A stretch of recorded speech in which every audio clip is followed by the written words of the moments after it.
time for Two Guys and a Goalie with Dustin Nielson, Matt Kassian, and the goalie, Joaquin Gage.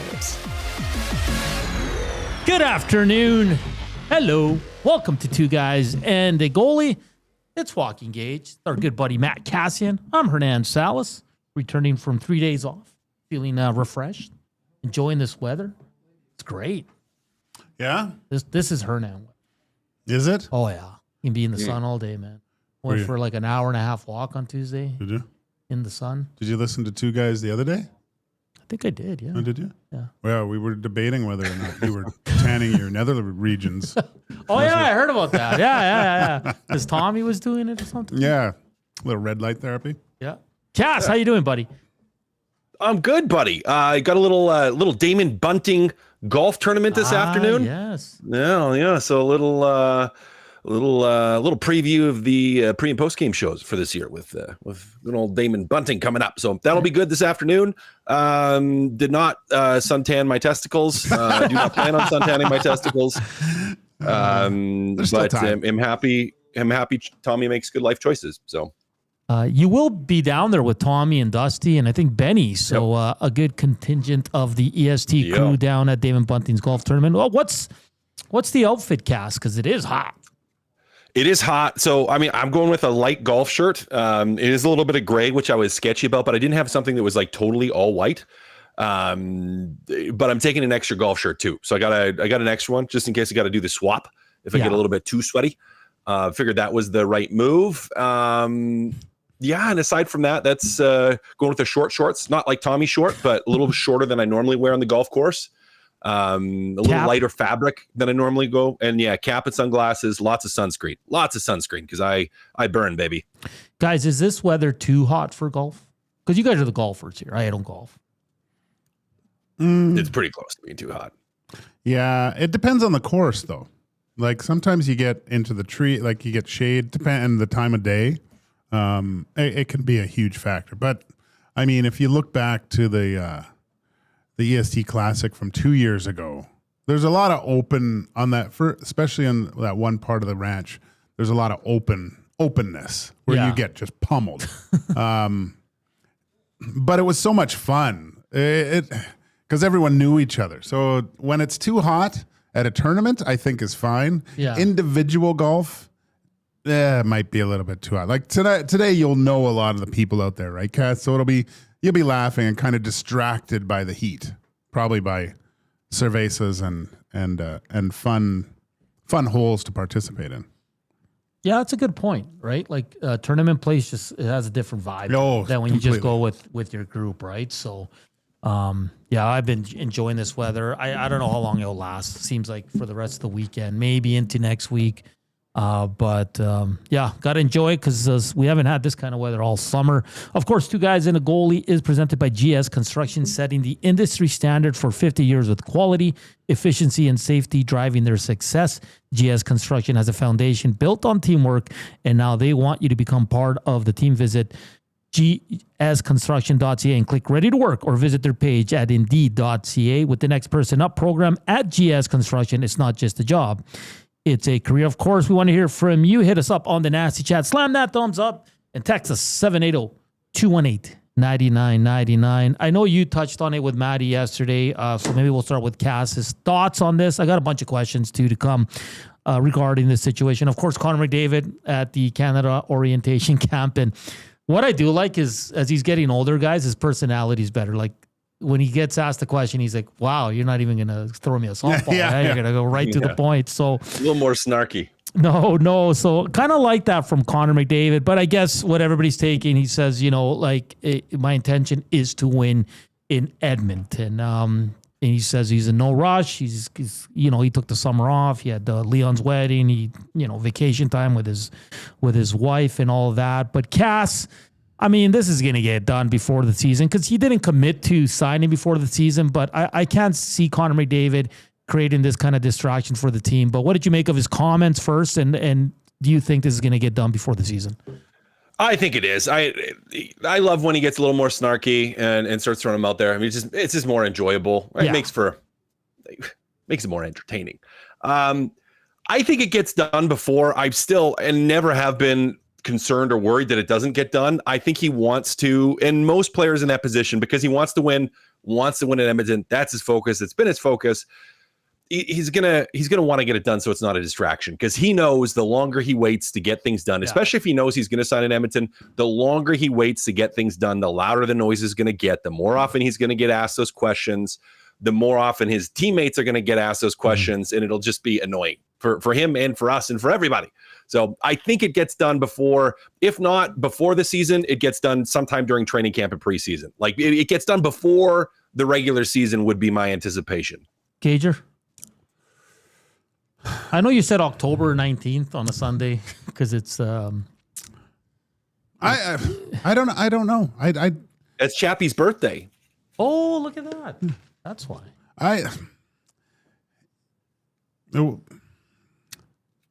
Does he want to sign back in Edmonton? Same. Yes, he does. Yeah. Yeah. Okay. I mean, are you like, because I know most of us here at ASC were like, he's going to sign. Are you kind of going the other way now? Like you don't know how much he wants to be here? Yeah. Okay. But what's brought that on? And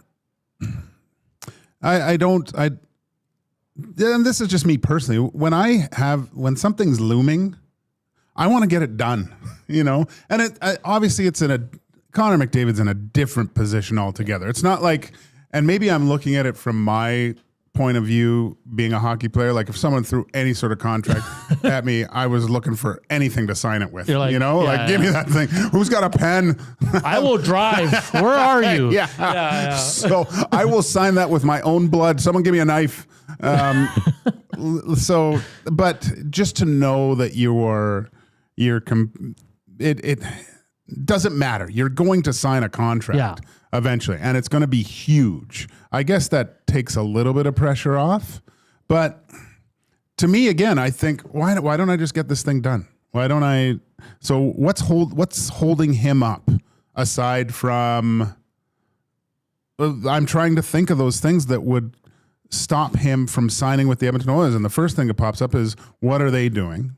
What is their philosophy, and where do they think they need to improve the team? Because like we said, what's Connor's main focus? He says winning. Yeah. So is Connor McDavid in a position that he's able to ask management, where are you going with this? I want to make sure that I'm in the right spot for me to be a champion. So that's interesting to me, because the Oilers still look like a really good team. They do. I think they're not as good as they were last year because there's a lot of question marks. We talked about it last time we did the show together. But I find it, a part of me, though, guys, thinks McDavid is just, he's having fun with this because he sees everybody freaking out. He sees all the national media, like, is he going to sign? Like, everybody's questioning it, right? So deep down inside, he's probably just enjoying this a bit. Like, I'm going to make everybody sweat a bit. So I want to get to this. This is from Elliot Friedman, his article yesterday, okay? He's talking about it in his comments. He says, McDavid must be convinced the Oilers will continue to be a serious Stanley Cup contender. Any team with he and Leon Draisaitl are high on the list of challengers, but it takes a village, and he wants to see a strong foundation for years to come. Do you agree with that, Cass? Yeah, to a certain extent. Like, he wants to win. He wants to win a Stanley Cup. There's no guarantee. Like the other teams that are right there. Yeah. That are right there with winning a Stanley Cup. They not at the same level, or they have no cap space, rather. They do not have the space to bring in. I don't know if you could hear all that because I froze on my screen. But the teams that are close to winning a Stanley Cup, similar to the Edmonton Oilers, do not have the cap space to make it fit right away. They don't. And could they try to clear something out? Maybe. Is that going to be really hard for them to do? Yeah, it's going to be really hard for them to do. The teams that do have cap space, they're not there, right? Like, now you throw Connor into the mix and all of a sudden you get a heck of a lot closer, but they probably still need the extra oomph to get there. And some of those teams, if we're looking at them, like, are we looking at the Ottawa Senators? You want to tell me he's thinking he's going to jump to the Ottawa Senators, maybe make a little more money and maybe win a Stanley Cup? Like the Sens in a year, like, could be one. Buffalo, maybe. Like, who are we looking at the list of he's going to get more money. Yeah. He's going to have a better chance of winning the Stanley Cup. There's none out there. Vegas isn't going to have the cap space. They just got Marner, right? They've committed. They've got their guys. It's not going to happen there. There's just not very many teams where it can work.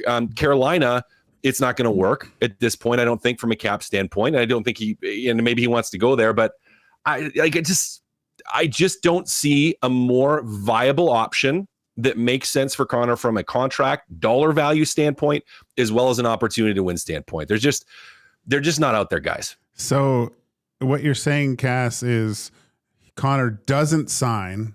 So everyone starts making room for this massive contract. Oh yeah, while and then he signs with Edmonton, and they're offloading players. They're offloading all these players, and Edmonton becomes a powerhouse. He wins and leaves. Yeah. Okay, I get it. I get it.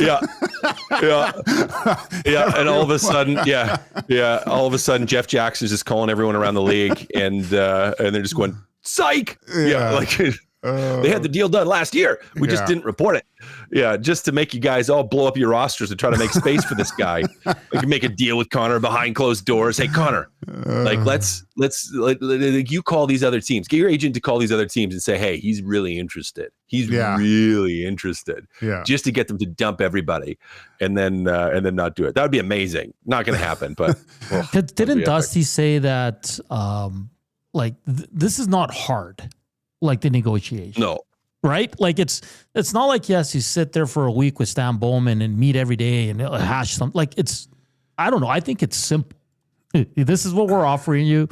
And then he kind of goes back and forth and it's done. Like, I don't think this is something that should go back and forth a bunch like we've seen in other contract years.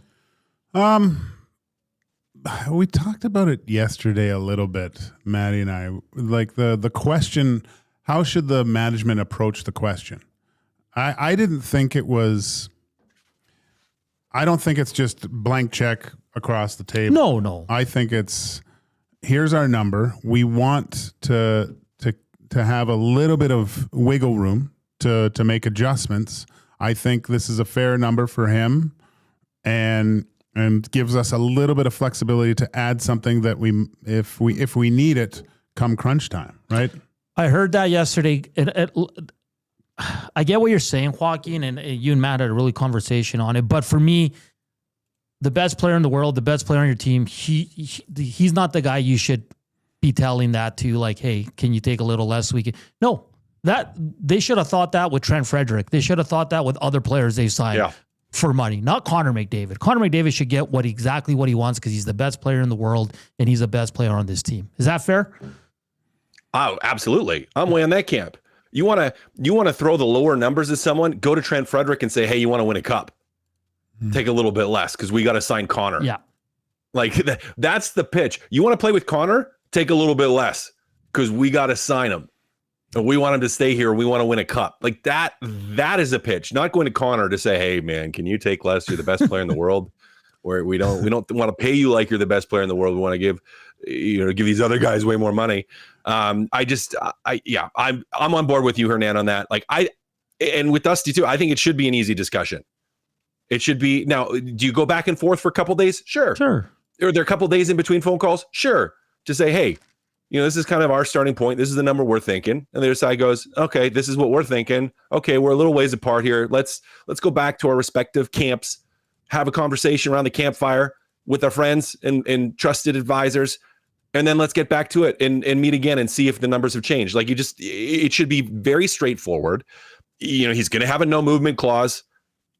Bet, right? Like, and so he should. You're going to have all kinds of things in there, but those should not be. They shouldn't hamper or slow down your discussion at all. It should not. When you legitimately really dig into it, you should be able to get this done very quickly.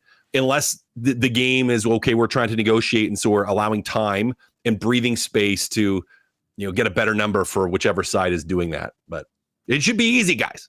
Who blinks first, Cass? Do the Oilers reach out, or does the relationship's so weird because Jackson was part of the firm that represented Connor, right? So he has relationships. Wasn't he the boss of that firm to begin with, or basically one of the higher ups? Like it just, does he reach out and go, hey guys, what are we thinking here? But because he was part of that like he knows the inner workings of how they do business. So it's kind of unique.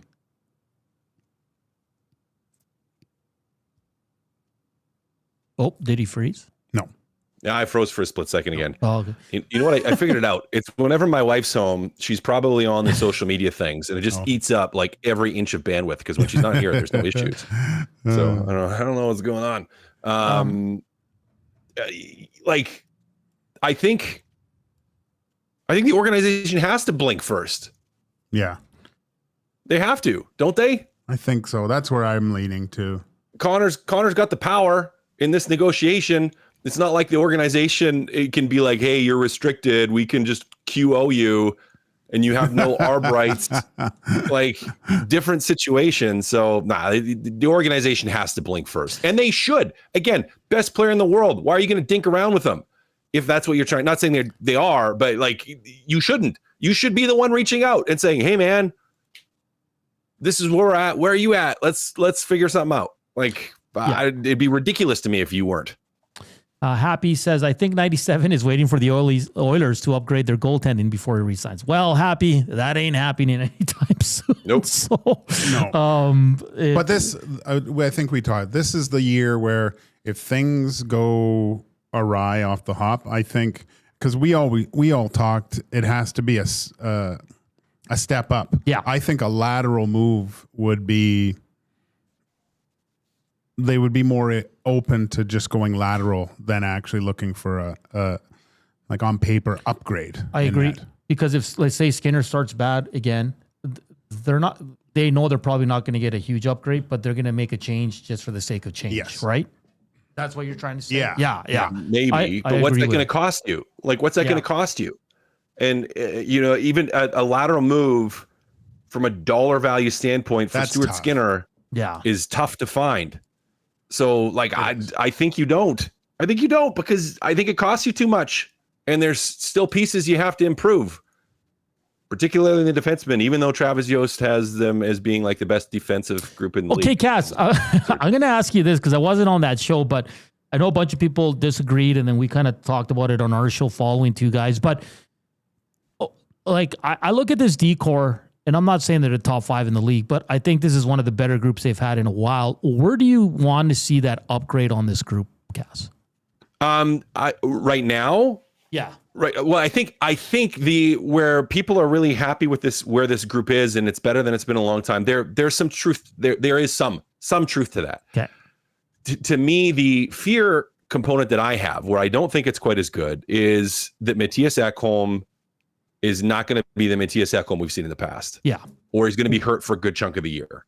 Like one of the two. And yes, if he comes back and he's the Matias Ekholm of Ekholm's past, then we're happy with that. And I think they're set in a decent spot. But I still look at the depth on the right side and the ability to move the puck under pressure of that right side. And I think there's some issues there. Penalty killing. Mm-hmm. This group has not shown that they can penalty kill well, and that crushed them in the playoffs. Absolutely torched them in the playoffs. So I have concerns about if this group can actually penalty kill well in high pressure scenarios. So I like that, and that's where the fear is to me. So we'll go there. So Ekholm, so one of your top 4 guy that plays a lot of minutes, not being able to play the same caliber he has in the past. That's concern number 1. Concern number 2 is just depth in general. If someone gets hurt, what are they going to do?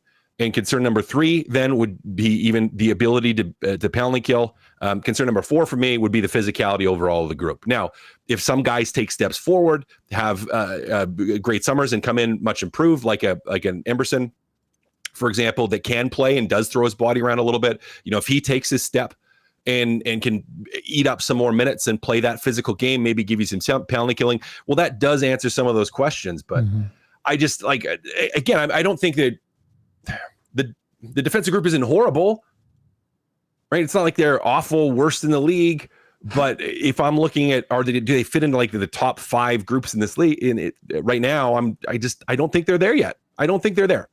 That's a good point though, Gager, that Cass makes. when you look at this group, they're not really physical. No. I think Darnell's physical. I think there's something more. Ekholm is physical. Mm-hmm. Emberson was. Can okay. he be? Was. Yeah. Okay. Well, I'm just hoping for the best here, Cass. Jesus. And then Emberson was sneaky with a little bit of. Wallman's kind of mean. So, who are we comparing a physical pounding D to play against? Right. Another good point. Yeah. Vegas. Okay. Yeah.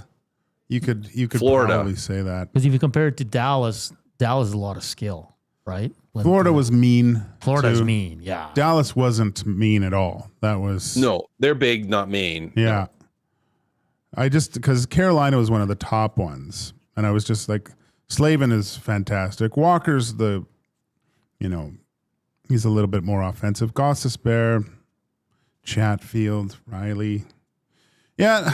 I just, when I look at the Oilers defense core, those 6 guys that they have right now, them playing at just even above, like good, all of them playing good is a very good decor but like you said, Cass, that right side is a little bit of a concern to play under pressure because now you're looking at Emberson and Stetcher, but Bouchard, it depends if it's the Butcher or Evan, right?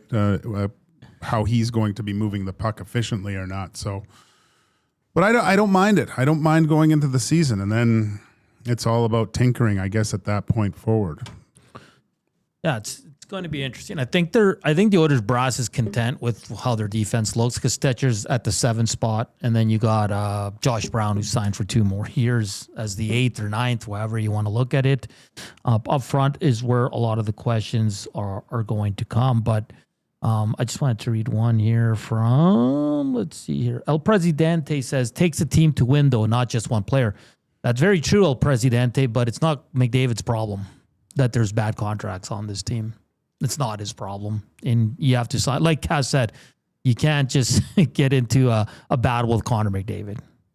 He's done it all outside of just grabbing that cup in Game 7 2 years ago in the series this year. And I think they will if they can lock him up and having him and Draisaitl together. Hyman's still here. I mean, Darnell Nurse is still here. Cass, I want to ask you this because you're talking about the decor and Gager as well. Ekholm has 1 year left on his deal. It's this year. Would you re-up him, Gager? No. You'd move on after this year? Depends on how he looks. Okay, that's fair. Yeah.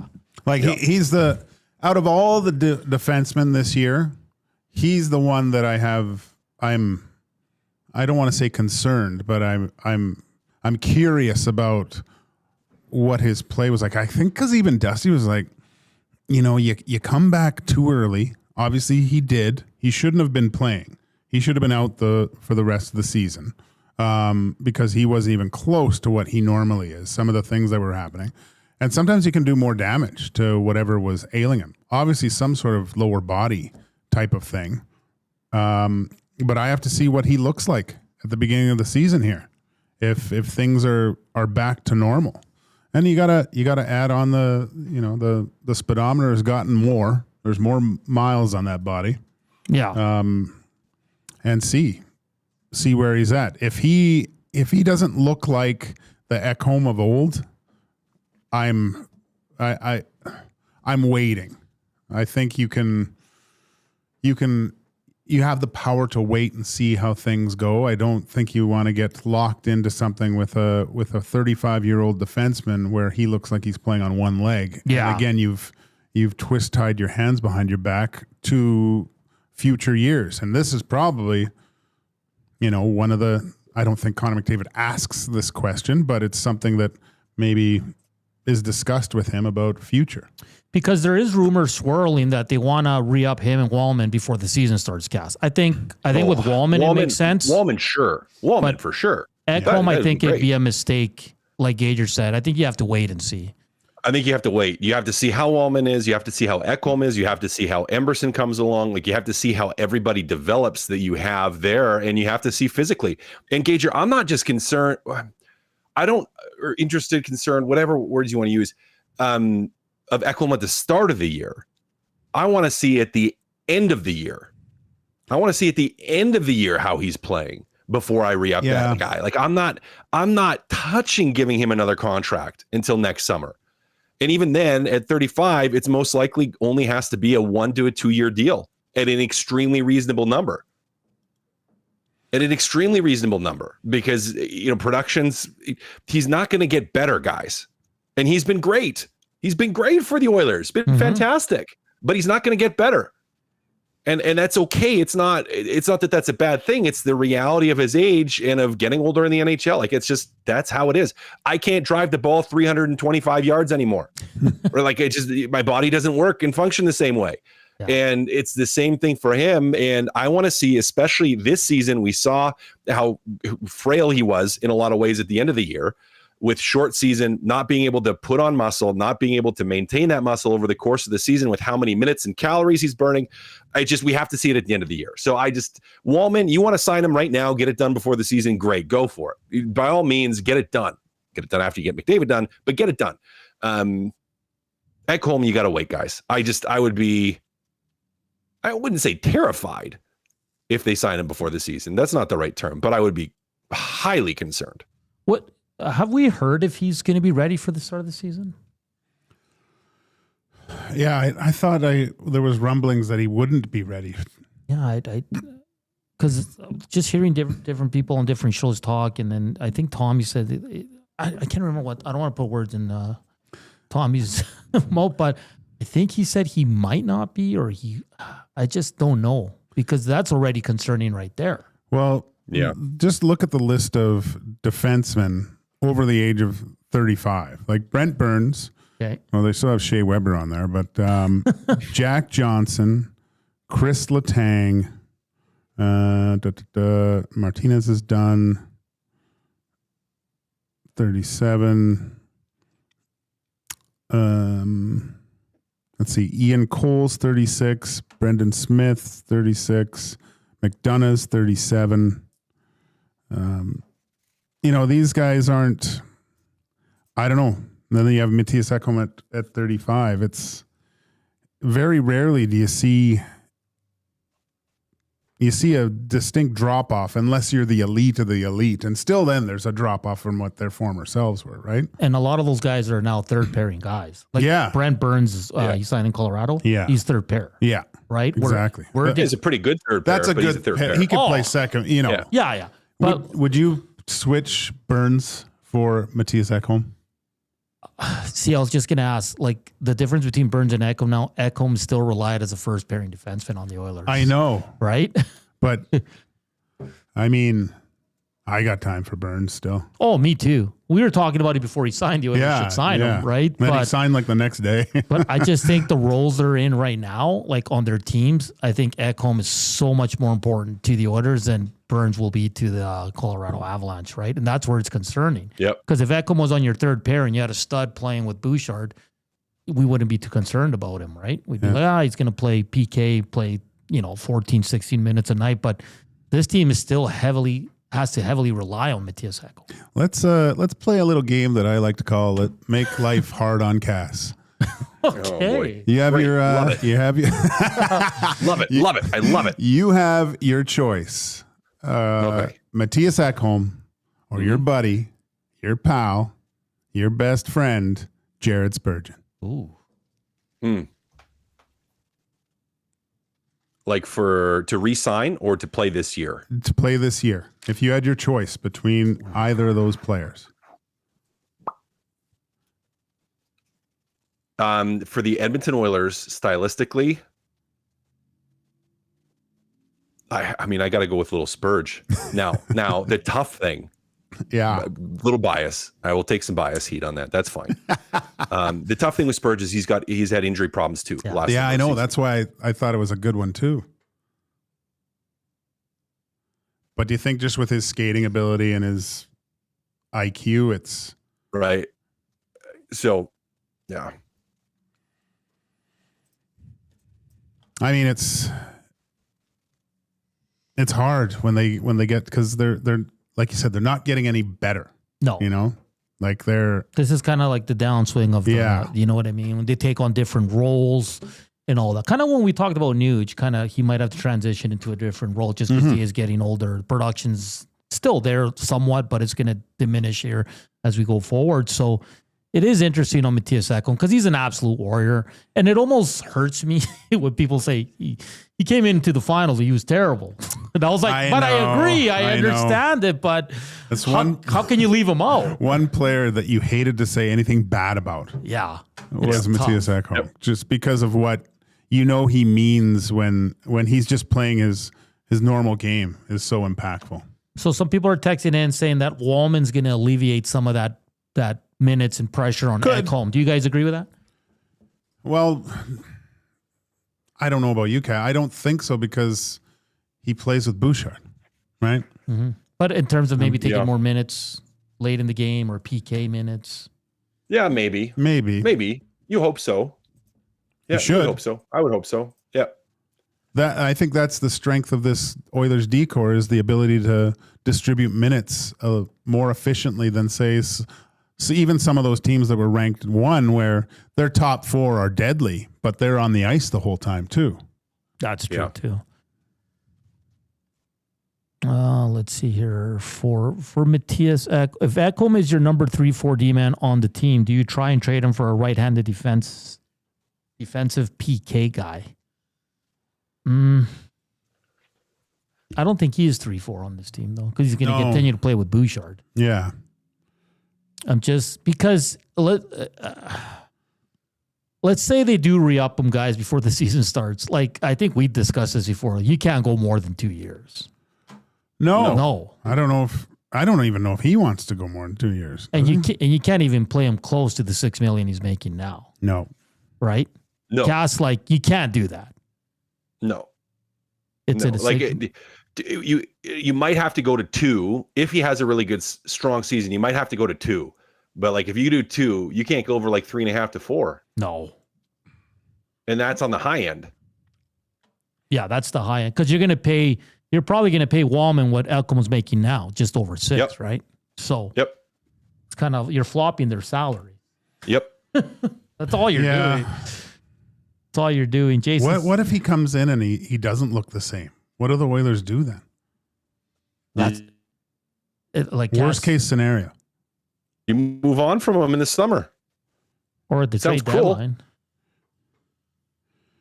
right? At the deadline, yeah. I think you want to do it earlier if it's not looking good. But that's the thing. If and listen, Troy Stetcher works his little butt off.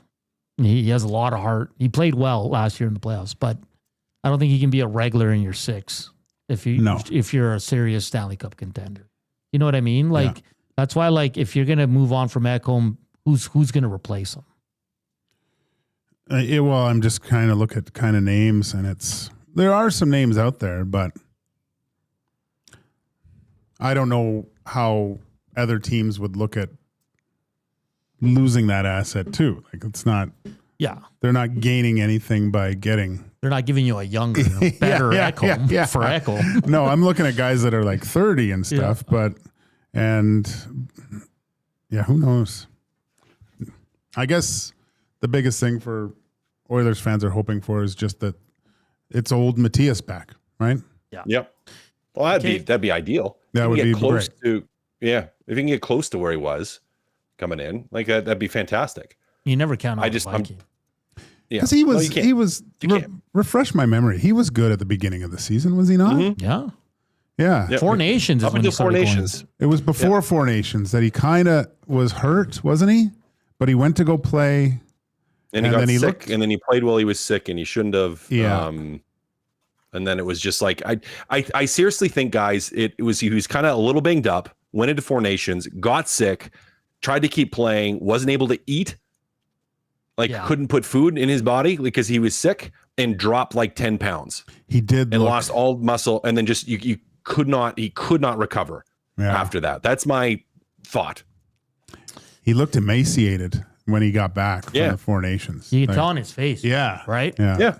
He looked like a cadaver. Do you guys have a appetite? Because people are sending it into the nasty chat. Would you try someone else with Bouchard and move Ekholm down? Yeah. Potentially. Yeah. Definitely. You can't play nurse with Bouchard. Well, you can, but you shouldn't. Because the only other option is Kulak, Mr. Steady Eddie. Yeah. We'll see. Yeah. We'll see. Going to be interesting. But Cass, so we weeks ago we also liked the dates when Connor McDavid would sign. Benny said August 27th. He's wrong because that day already passed. I said September 2nd, the same day after that Leon signed, the day after the Labor Day Classic. Joaquin said October 19th. Do you have a date in mind that he's going to sign? An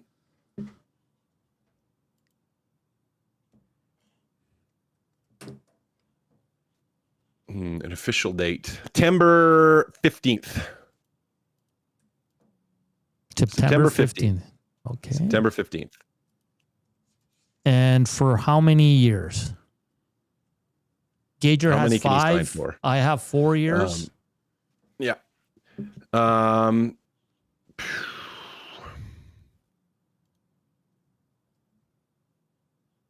kind of like that. I like that 4 years.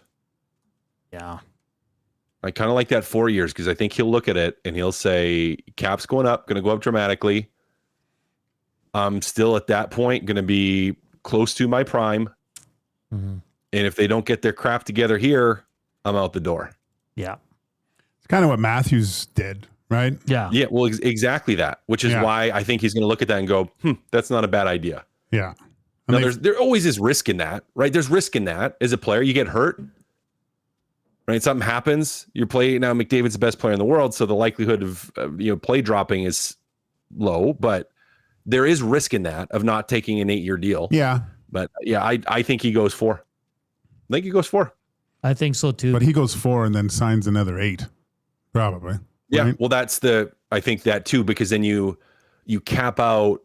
Like instead of taking that upfront 8, you take the back end 8. Yeah. Then I think you end up making more money that way because you're going to get paid high now, but then they're going to pay high for the next 4 years after this, right? And then yes, it would start to tail off after that point, but you're going to have it tied into your biggest earning years from a contract and UFA standpoint. So I think that's absolutely what he's going to look for.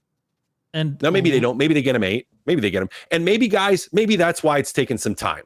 Yeah. Is not even on the dollar value. It's on the length of time. Yeah. And I think we all believe a little bit that McDavid's looking at the management saying, you guys got to show me. I'm giving you another 4 years. We better win something or I'll probably move on, in his 30s and try to win elsewhere. And he's got that right to do so. So it's going to be interesting. We wait. And we all think next week we're going to get some re-ups, maybe Wallman, maybe Podkolzin, maybe Ekholm, hopefully McDavid, because that day is going to be glorious here in Edmonton. Boys, NHL 26 is about to drop, the video game. So let's have some fun. Cass, Gager, I'm going to ask you guys to name the top 10 rated players in the new NHL 26 game. We'll see how close you guys are. Okay? How many top? The top 10. Top 10. I asked YouTube, Trev, he named all 10. Did he? Yes. Did he? Well, now, did he get him at once or did he get some wrong and just have to what's the... He got one wrong and then he figured it out and switched it up. Okay. So, I mean, a lot are pretty easy. There's probably 3 you guys will have different answers for. So let's, I guess we can start with Gager. Oh, I'll just go McDavid. Yes. Ding, ding, ding, ding. Cass. Froze again for a second. Oh. So McDavid. Yep. Okay. Who else do you have? McKinnon. Ding, ding, ding, ding. Draisaitl. Ding, ding, ding, ding, ding. Makar. Yes. Hughes. Yes. David. Makar. So Hughes. Now you're in the other 5. So we have Connor McDavid, Nathan McKinnon, Leon Draisaitl, Quinn Hughes, Cale Makar. There's 5 more. Kucherov. Ding, ding, ding, ding. I'm going to go Pasternak. Yes. Okay. That's good. Good guess. So what's that? 3 more? We got 3 more. I can give you guys a hint. Matthews? Nope. Whoa! No. Oh, I thought he was going to be in the top 10 for sure. Kachuk? Nope. Oh, okay. I'll give you a hint. Isn't he on the cover? Yeah. Both players play in the East. 2 of the 3 players play in the East, and they're forwards. Go ahead, Cass. The other Hughes? Nope. No. Ooh. One's an old dog. Well, they're both old dogs. Well, Crosby. Yes. Crosby. The other one also has Stanley Cup. Stanley Cups. Ovi? Nope. Has Stanley Cups in the East. Old. Oh, Hedman? older, not as old as Crosby. Barkov? Yes. Okay. Yeah. One more. One more.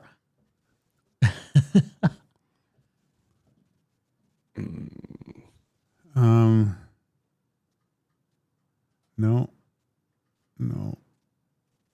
Vasilevsky?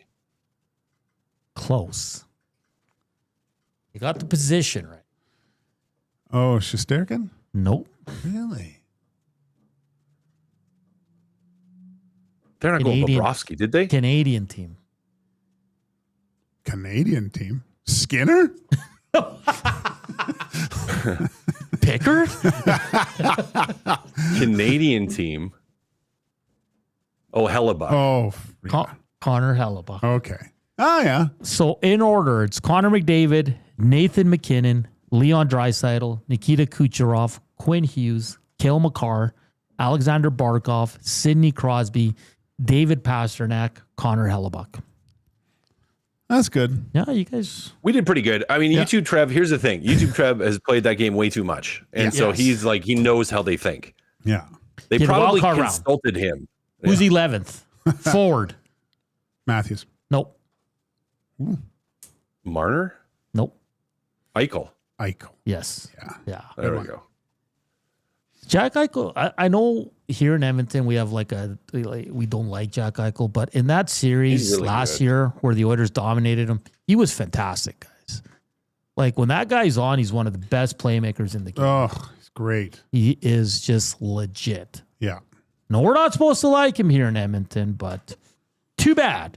All right, let's get to hire it or fire it, boys. Got some interesting questions with the helps from the crew here at EST. Of course, Hire It or Fire It is brought to you by GS Construction, and they are hiring now. Become a part of their great team today by visiting gsconstruction.ca or their page on indeed.ca. For the past 50 years, the foundation of GS Construction has been built on efficiency, quality, and safety. Take your career to the next level. Join the team at GS Construction. All right, boys. Let's start with this one. Hire it or fire it. Draisaitl will have more points than McDavid this season. I'm going to fire it. I think power play wise, especially McDavid gets back to shooting it a little bit more. And I think he puts up lots of points. So I think McDavid takes it. I am going to fire it too. McDavid's. This is going to light the world on fire. Because you won't have a contract into next year, right? Yeah, it's a contract year. All right, sticking with the Oilers. Ike Howard will be a Calder finalist. I'll hire it. Really? Yeah. Nice. You had a lot of confidence in the kid. I have confidence in both of these young Savoy? bucks. Yeah. I All think right. they're both going to do quite well. Yeah, I think they're both going to do quite well. Finalist though. Who?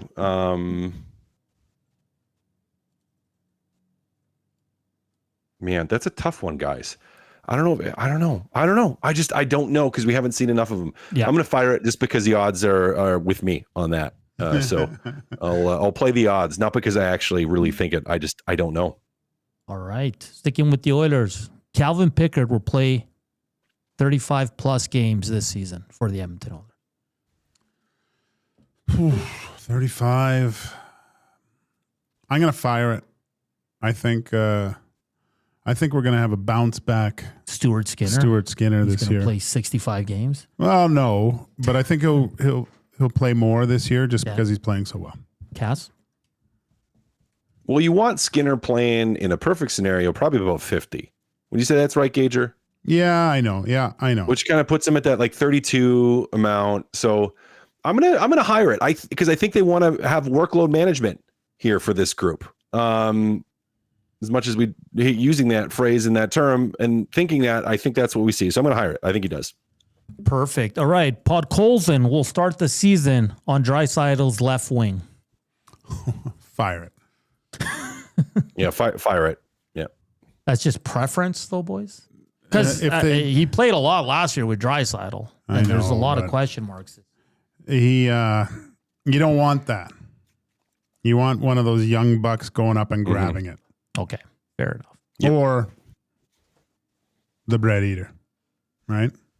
Mangiapane. All right, for the first time in his career, Sidney Crosby will not be a point per game player at 38 years old. Cass, hire it or fire it? Make me go first in this one. Will not be a point per game. How many did he end up with last year? He was just over, wasn't he? Yeah. Just barely over. 90. He was way over. He did it early. He's way over. No, fire it. He gets it one more time. So Sidney Crosby last year had 91 in 80 games. Yep. He gets it one more time. Because he's broken the 21 straight years with over a point per game, correct? Mm-hmm. Rust, Raquel, Hayes, Novak, Mantha, Kari, Carlson, Letang. Yeah, it's not a sexy group. But there's a lot of power play experience on there. Plus, when he does eventually get traded to Colorado, he'll get a lot more there. Yeah, he'll break it one more year. So you're gonna fire it. I'm gonna fire it. Sorry. Okay, and this last one of Celebrini or Connor Bedard will make Team Canada for the upcoming Olympics. Hire it or fire it. Gager, start us off. Oof. I'm gonna hire it because I think they'll want one young person to be there. I don't think it'll be Bedard. I think it'll be Celebrini. And he might not play every game. He might watch. Yeah, but I think he'll be on the runway in Milan. Cass? Fire it. You got Jarvis already. You know, they're like, why? What reason would they have? Unless those guys have monster seasons, they're not going to be there. No, they're not. What if Jarvis starts low though, Cass? Do you think he's a lock still? Because he was on the formation. I think he's a lock still. He was so good in it. He was, because when he got into the team, we all said, really, Seth Jarvis? But then he kind of... Except for Cass. Cass liked it. I didn't say that.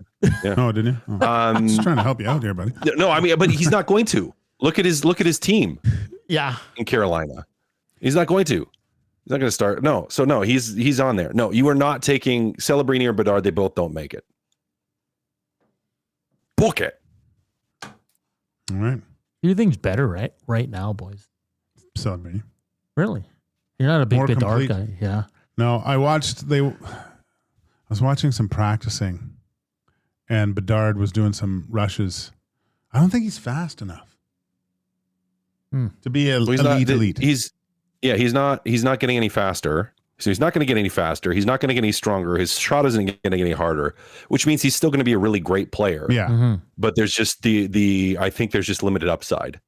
And limited upside means he's still going to be a fantastic offensive player. Like, don't get me wrong. I'm not saying he's going to be bad. He's very, very good and will continue to be very, very good. But that elite of the elite level, I don't. And I've said that since before he was drafted. I don't think he gets there. Celebrini could still. I think there's more potential for Celebrini. Is Bedard going to be a star for you? I think when we talked about this last time, I said probably not. He's going to be close. But I didn't think he was going to be a star. I think the likelihood of that happening is higher. Yep, at this point. Yeah, because neither are going to be superstars. No. Well, Celebrating, it's hard to say still. Yeah, we've only seen 1 year. Ask me this next year. Yeah. Because you watched him, how he played against Connor and stuff, and his ability to recognize danger in the defensive zone and cover up for it. I was like, wow, this kid is and two-way games there. That is only getting better. Whereas Bedard, he's got a one-way game. Who's the better team, San Jose or Chicago? They both suck. I think Chicago. Yeah, so do I. I think he has more support in San Jose than the Bedard does in Chicago. Yeah. And especially once they get, what's his face? It'll be interesting who's going to fall for McKenna. Ooh. Imagine McKenna and Celebrini. Or McKenna and, McKenna and Bedard. That would be something. Because just be like Taylor Hall and Ryan Nugent-Hopkins. But they got Frank Nazar already. Right. Right. So they don't need McKenna. Oh, yeah. Okay. So, I don't know. Hey, Cass, what's going on this weekend for you? I know you got golf in a couple hours here. You're going to make your way down to the David Bunting golf tournament, but any plans this weekend? Probably duck out, go sit by some water, enjoy the sunshine. That's the plan. Yeah. And the kids back to school next week? Well, they're back to school right now. Sherwood Park, man. It's I don't know why they did that. It doesn't make any sense to me, by the way. If anyone from the Elk Island Public School District is listening, what are you doing? Why do you have them back today? And then it's a long weekend. Like, what are you doing? Doesn't make any sense. Makes no I will sense. deal with it, but it just doesn't. doesn't make sense. Those poor kiddos. But it's back to school. Of course, Labor Day Classic on Monday. The Elks in Calgary to take on the St. Peters. A bunch of us are going on the buses down there to support the good old green and gold. Cass, great stuff as always. Enjoy your weekend. Have fun at the golf tournament. Say hi to the EST boys for us and Gager's best friend, David Bunting, if you can. Sunscreen, my friend. Sunscreen. Yep. Got it packed already, boys. We'll see you later. Stick around for EST Afternoons. It's Walk, it's Hernan, it's Coop coming up from 1 to 3, and then Matthew Wanick and Jay Milne will take you home from 3 to 6. For Kassian, for Joaquin Gage, Hernan saying thank you for tuning in to Two Guys and a Goalie. Stick around. We're coming up next here on Edmonton Sports Talk.